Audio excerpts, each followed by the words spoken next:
కాకపోతే మనము ఈ 108 రోజులు ఈ ధ్యానాన్ని మనం ఇంటింటా చేయాలనుకున్నాము.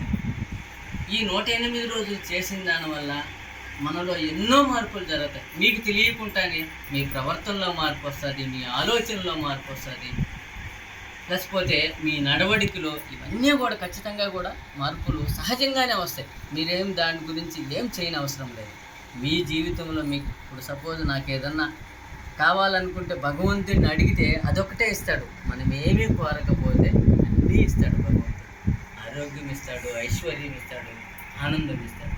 కానీ మనం అందరం కూడా ఆనందాన్ని పొందేదానికి, జ్ఞానాన్ని పొందేదానికి మాత్రమే మనం సాధన చేయగలగాలి.